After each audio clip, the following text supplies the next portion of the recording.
જય હિન્દ ફ્રેન્ડ્સ, કેમ છો? સુભાની પટેલની રસોઈમાં તમારું બધાનું સ્વાગત છે. તો ચાલો એક નવી રેસીપી સાથે આપણે ફરી મળ્યા છે, તો તમને નવી રેસીપી બતાવો. તો આજે આપણે બનાવીશું આથેલા મરચાં. તો આ મરચાં ભરવાની રીત તમારી સાથે શેર કરવાની છું. તો ચાલો ઇન્ગ્રીડિયન્ટ જોઈ લઈએ.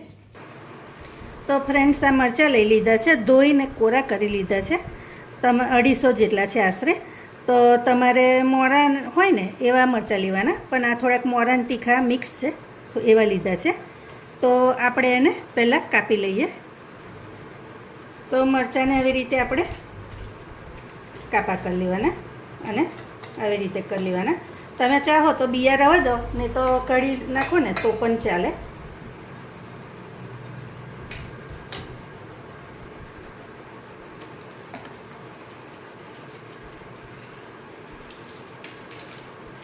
આવી રીતે મરચાં બધા સાફ કરી લેવાના.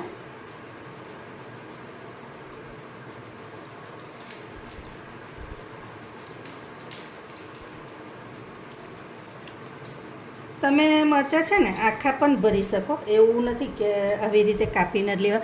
તમારે આવી રીતે આખા રાખવા હોય ને તો આખા પણ કરી શકો, પણ એના વડવાની મરચાં જે આવે છે ને તે અલગથી આવે છે, નાના આવે, જે આથવા માટે સ્પેશિયલ હોય. તો એ મરચાં હોય ને તો તમે આખા રાખો ને તો ચાલે.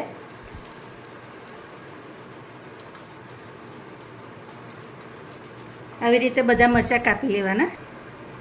તો ફ્રેન્ડ્સ, હવે આપણે મરચાં આવી રીતે કાપી લીધા છે. એમાં આપણે 1 ચમચી મીઠું એડ કરી દઈશું. આ હળદર છે એ એડ કરી દેવાની, અને આ લીંબુનો રસ છે એ એડ કરી દઈશું. 1 લીંબુ છે.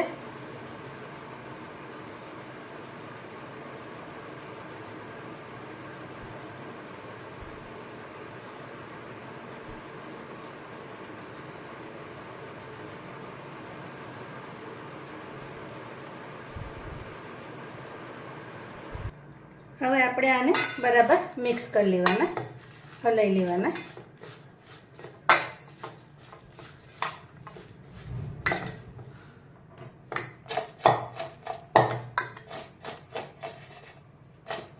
હવે આપણે આને ઢાંકીને 1 કલાક માટે રવા દઈશું.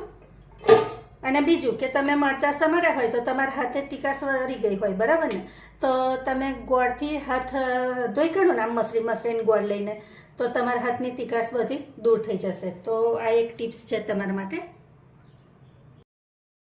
તો હવે ફ્રેન્ડ્સ, આપણે મરચાં જોઈ લઈએ. તો જુઓ, પાણી આવી રીતે નીચે આવી જાય ને એટલે આપણે આવી રીતે ટોપો લેવાનો, એમાં મરચાં બધા કાઢી લેવાના. એટલે એનું પાણી છે ને નીચે નીકળી જાય ત્યાં સુધી આપણે રવા દેવાના. પછી એને કોરા કરી લઈશું. હવે આપણે આમાં મરચાંમાં એડ કરવાનો એક મસાલો તૈયાર કરી લઈએ. તો આ 2 ચમચી મોટી રાઈના કુરિયા લીધા છે, એ લેવાના. આ વલિયારી છે 2 ચમચી. હિંગ છે. ટેસ્ટ પ્રમાણે મીઠું લેવાનું. થોડુંક એડ કર્યું હતું એટલે થોડુંક ઓછું એડ કરજો. અને થોડીક હળદર એડ કરી દઈશું. આ બધું આપણે પીસી લઈએ.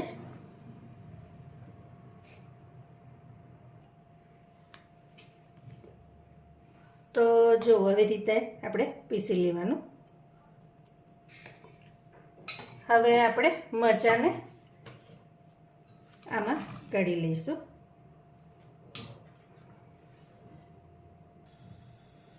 હવે આમાં આપણે આ મસાલો એડ કરી દઈશું.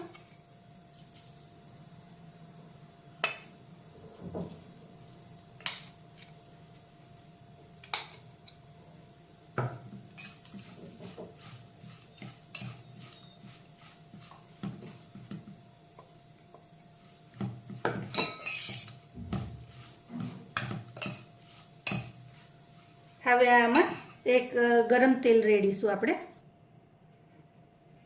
તો જો ફ્રેન્ડ્સ, આ ગરમ તેલ લીધું છે એ આપણે ઉપરથી રેડી દેવાનું.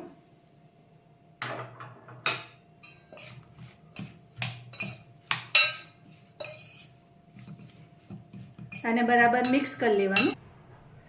લાસ્ટમાં લીંબુનો રસ એડ કરી દેવાનો. આ પ્રિઝર્વેટિવનું કામ કરે છે લીંબુ, એટલે લીંબુ ખાસ એડ કરવાનું. અને જો તમારે વધારે મરચાં ભરવાના બનાવતા હોય ને, ધારો કે કિલોના કેવા, તો તમારે વધારે લીંબુનો રસ એડ કરવાનો. તો આખું વરસ આવી રીતે બનાવશો ને તો કાળા પણ નહીં પડે ને આવા જ રહેશે. તો જુઓ કેવા સરસ મરચાં લાગે છે જોઈએ.